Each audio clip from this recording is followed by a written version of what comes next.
آپ خوش ہیں جی کہ سزائیں ہو گئی؟ اب تو درجنوں میں سزائیں، اتنی بڑی تعداد میں سزائیں پہلے نہیں ہوئی. طالب صاحب میرا خیال ہے کہ یہ تو کوئی غیر متوقع چیز نہیں ہے. جیسا کرنا ویسا بھرنا. 9 مئی کو جو کچھ ہوا اور جو مناظر سب نے دیکھے، کس طریقے سے فوجی تنصیبات پہ حملہ کیا گیا، ایک منظم طریقے سے کیا گیا، آرکسٹریٹ کیا گیا، اور اس وقت کوشش یہ کی گئی کہ خدا نخواستہ فوج کے اندر بغاوت کی صورتحال پیدا کی جائے.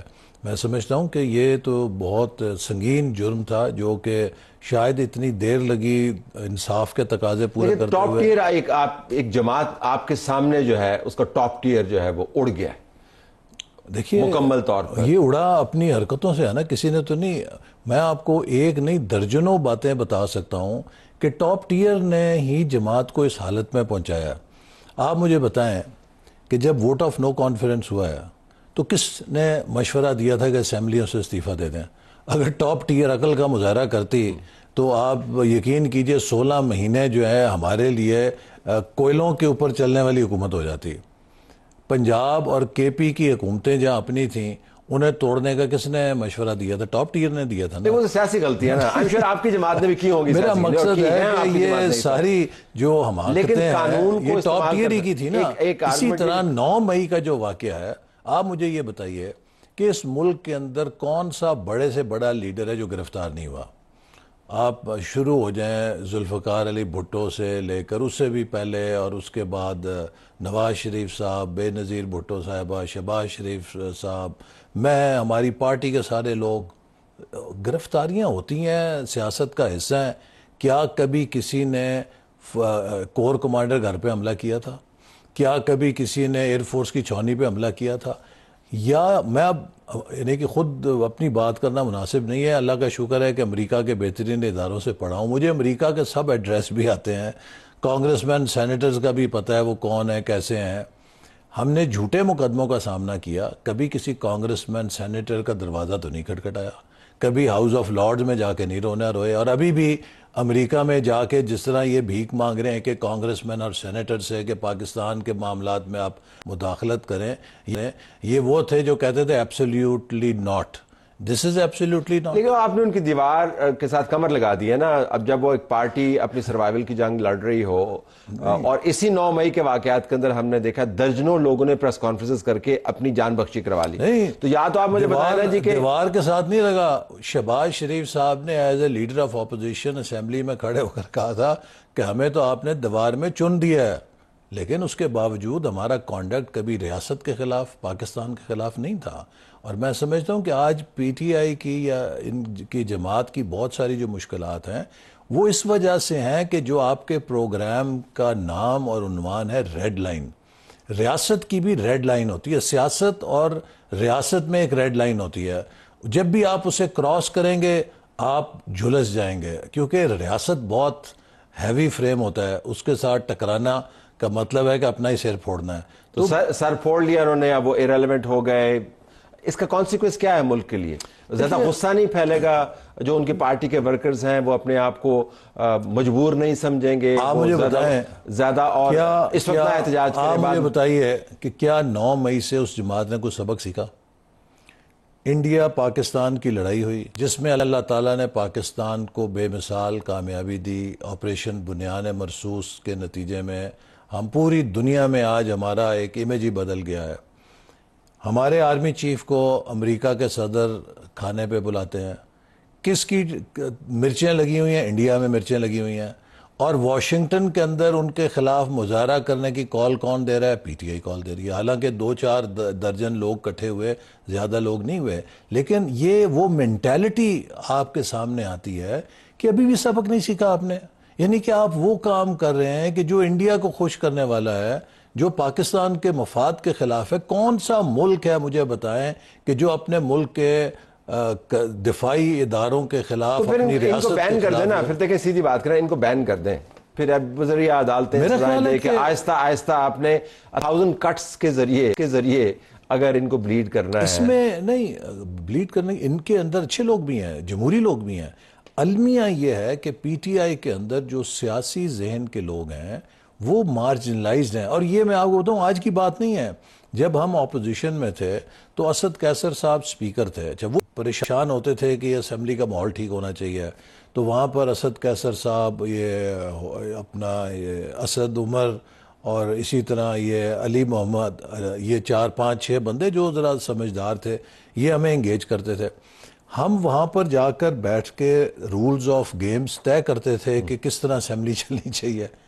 ہمارے سے بات کرنے کے بعد یہ 4 سر جوڑ کے بیٹھ جاتے تھے کہ اب خان صاحب سے کون بات کرے گا. پھر وہ کہتے تھے اچھا مراد سعید کو تلاش کرو، وہ جا کے انہیں شاید سمجھا لے.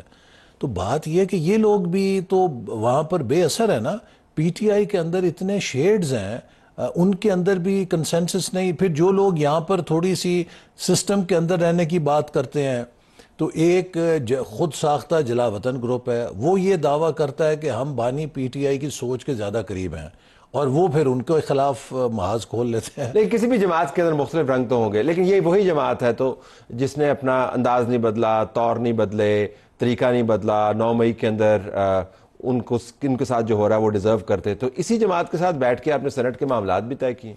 نہیں، وہ تو اس وقت تو آپ کو ان کی قوم کے خلاف میرا خیال ہے کہ وہ اس میں ہم سے زیادہ پی ٹی آئی کے لیے سوال. چلیے وہ تو آپ کے بیانی کے مطابق تو فارغ لوگ ہیں نا.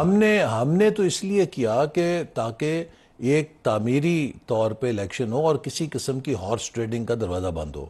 اگر یہ سیٹلمنٹ نہ ہوتی، اور اس کے لیے میں سمجھتا ہوں کہ پی ٹی آئی کی جو کے پی کی قیادت ہے اس نے بھی اچھا کیا. ایک تقریبی جماعت کے ساتھ آپ تعمیری ڈائلاگ نہیں، اب ان کے پاس نمبر تو ہے نا. اگر آپ یہ معاملہ نہ کرتے تو وہاں پر نیلامی لگتی، وہاں پہ بولیاں چلتی، وہاں پہ خرید و فروخت ہوتی. میں چاہ رہا تھا کہ آپ یہ ذکر کریں ان کے نمبرز کا، تو ان کے پاس پبلک سپورٹ موجود ہے. جو نمبرز ہیں وہ تو ہیں. جب وہ اپنی جماعت کی قیادت کے ساتھ یہ ہوتا ہوا دیکھیں گے، میں آپ سے جاننا ہی چاہ رہا ہوں تو کیا ایک سمرنگ اینگر جس کو کہتے ہیں، آپ کے لیے شاید سٹیبلٹی ہو لیکن سمرنگ اینگر پھیلے گا نہیں، یہ میرا مدعا ہے. سمرنگ اینگر میرا نہیں خیال پھیلے گا، اس لیے کہ وہ ڈائی ہارٹس کو تو آپ کچھ نہیں کر سکتے نا. وہ تو بالکل ذہن ان کے بند ہیں، ان سے تو نہیں ہو سکتا. لیکن جو ان کی ایک بڑی میجورٹی ہے، میرا خیال ہے کہ over last 1 year they are realising کہ یہ جو نیگیٹو پالیٹکس ہے، یہ پاکستان کو اس کی ضرورت نہیں ہے. اور یہ جو ایجیٹیشنل ان کا موڈ ہر وقت رہتا ہے. دیکھیے پی ٹی آئی تو جب حکومت میں تھی تو اس نے حکومت بھی اپوزیشن جماعت کی حیثیت میں کی، کہ سوائے گالی گلوچ اور سوائے محاذ آرائی آپ ڈیلیوری کریں. مجھے آپ بتائیں نا کہ کسی پی ٹی آئی والے سے پوچھ دیں کہ 4 سال یہ حکومت میں تھے، کوئی ایک منصوبہ ایسا بتا دیں کہ جی یہ ہمارے لیڈر نے ویژن ہے اس کا، یہ اس نے 4 سالوں میں بنایا. ایک نہیں ہے. صرف گالی گلوچ، محاذ آرائی، وہ ایک کہانی بازی، نیریٹو بلڈنگ. آپ دیکھیں کہ صبح سے شام تک بانی پی ٹی آئی کی بحیثیت وزیر اعظم، وہ نہ کسی انرجی کے مسئلے پہ میٹنگ کرتے تھے، نہ کسی پاور کے مسئلے پہ، نہ واٹر کے مسئلے پہ، نہ لا اینڈ آرڈر کے. ترجمانوں کا اجلاس ہوتا تھا صبح سے شام تک. تو وہ تو سمجھتے ہیں کہ سیاست اور ریاست یہ سب سوشل میڈیا کے ساتھ چلتی ہے، لیکن ریاست سوشل میڈیا کی دنیا نہیں ہے، یہ حقیقت کی. لیکن آپ کو کیا ماننا ہے کہ اس کے بعد کا جو فیز ہے اس کے اندر آپ کو استحکام زیادہ نظر آتا ہے یا اس کے اندر آپ کو تلاطم زیادہ نظر آتا ہے؟ میرا خیال جی میں سمجھتا ہوں کہ پاکستان میں جو سلور لائننگ مجھے نظر آتی ہے، دیکھیں آپ تاریخ اٹھا لیں، پاکستان میں کوئی سیاسی تلاطم ایسا نہیں تھا کہ جو آرگینک ہو. پاکستان میں جتنی سیاسی تلاطم پیدا ہوئے نا، اس کی بنیادی وجہ یہ تھی کہ جو 3 پلرز آف سٹیٹ ہیں ان میں سے 1 یا 2 نے مل کے شرارت کی.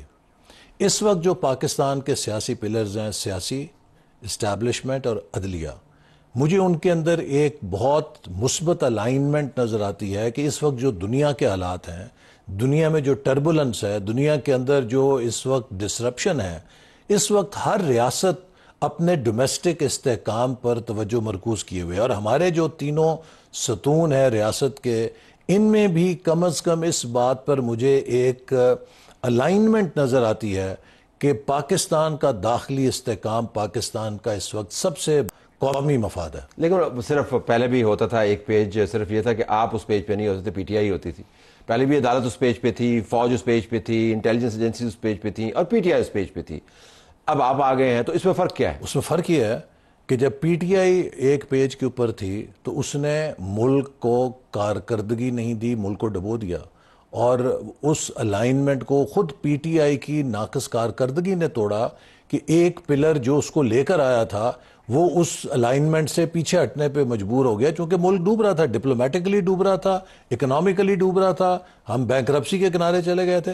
آج الحمدللہ اگر آپ ہر شعبے کے اندر دیکھیں، پچھلے 6-8 مہینے میں پاکستان کی اکانومی ٹرن اراؤنڈ کر رہی ہے، ہمیں کہا جا رہا ہے منی میریکل ہے، پاکستان کی ڈپلومیسی ٹرن اراؤنڈ کر رہی ہے، پاکستان کی سیکیورٹی نے ٹرن اراؤنڈ کر کے دکھایا ہے۔ تو آج تو الحمدللہ پاکستان آہستہ آہستہ ایک اسینڈنسی کی طرف جا رہا ہے۔ تو I don't see any reason کہ وائی کوئی پلر اس وقت سمجھے کہ ہم اس الائنمنٹ سے نکلیں۔ اس وقت سب کا یہ خیال ہے کہ امن، استحکام اور پالیسیز کے تسلسل سے ہمیں اپنی معیشت کو مضبوط کرنا ہے۔ 10 سیکنڈ میں جو احتجاج ہے پھر اس کی گنجائش اس سزاؤں کے کیا نظر آتا ہے؟ دیکھیے، اگر وہ جمہوری طریقے سے احتجاج کریں تو کسی کو اعتراض نہیں ہے، لیکن پی ٹی آئی نے اب تک جتنے احتجاج کیے ہیں پرتشدد کیے ہیں، اور اس وقت اگر کوئی جماعت ایسا تاثر دے کہ پاکستان سے انویسٹرز کو وہ بھگانے کی کوشش کرے، ٹی وی کے اوپر ایسے مناظر قائم کرے کہ جس سے ہم نے جو پچھلے 1 سال کے گینز کیے ہیں ان کو سیبوٹاج کرنے کی کوشش کرے، تو اس کی اجازت نہیں دیں گے ہم۔